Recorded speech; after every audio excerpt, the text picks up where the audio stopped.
I've gotta say, JJK's ending was very disappointing. The series started with an interesting premise.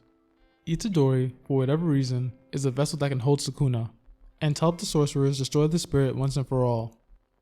An evil that the higher-ups of the world had put off dealing with for generations. The JJK world had this whole oppressive ageist hierarchy, where young people died trying to combat curses, while older traditionalists held all the power and resources. Gojo was, in many ways, the linchpin of the world, an idol of power respected and feared by all, but instead of buying into any of that, he sought to overthrow the system, one that literally ran on an energy fueled by human suffering, a system that Itadori and his classmates had to buy into because you need cursed energy to fight curses, a power that was foreshadowed to destroy them precisely because they engaged with it. It was great, precisely because no matter how strong the kids are, they were always being used by older, wiser, and more merciless opponents like Sukuna, Kenjaku, and the higher-ups. There was even the suggestion early on that the series would tackle real-life social issues. The harnessing of negative emotions for power is the foundation of the Jujutsu world, and curses were slowly becoming stronger over time. Curses and cursed energy as a whole were an interesting systemic problem, one that at least to some degree was a response to mankind.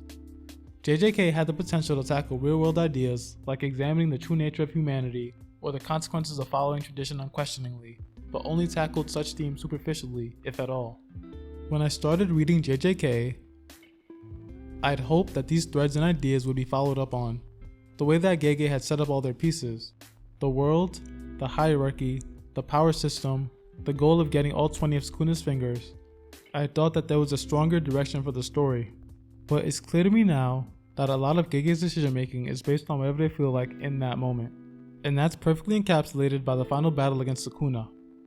For over 25 chapters, the story has essentially just been a gauntlet with all the good guys lining up for one-on-ones to fight Sukuna, and it was obscenely repetitive.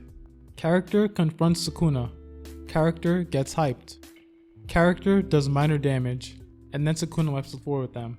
First it was Gojo, then Kashimo, Higurama, Yuji, and Yuta, and then Maki. And at first, I didn't mind it all that much. It wasn't the most interesting thing in the world because we'd already knew that none of them would win, but it was fine. These were the strongest characters, or at the very least, the ones that we were the most invested in. But Gege just kept going. There was Ino, Kusakabe, Miguel, and his friends. Minor side characters that weren't really liked or hyped. Did they each really need their own chapter? Afterwards, Chozo, Itadori, and Maki join the fray again. Then Chozo seemingly dies, and then Todo takes his place. It's just a conveyor belt of characters coming in to lose. Sukuna killed Gojo, who was by far the strongest member of the good side, while holding back, and we're supposed to believe that any of these guys can win, or that they could do anything more than minor damage at best? There was no plot progression, and the emotional stakes were decreasing every week because of the declining quality of the characters involved. Did anyone care about what happened to 90% of the cast at this point? And then there's the series' strange pacing. If Gege wanted to rush the series, there were so many places they could have done it. Like, just have Gojo and Sukuna kill each other, and then have the action switch to Kenjaku. If they don't want to rush it, why rush certain parts like Kenjaku vs Yuta? Why stretch out the fight against Sukuna for so long with minor characters? Then there's the question of stakes. The Saiyans had a similar narrative to Sukuna, with them fighting the hopelessly outclassed Z-Fighters. But we knew that the endgame was Goku coming back and joining the fight. The tension was surrounding how many Z-Fighters would be alive when he finally did, and whether or not there would still be a world to save. We saw that the sorcerers were being rescued and brought back for healing, which is good, sure. But then, where's the tension?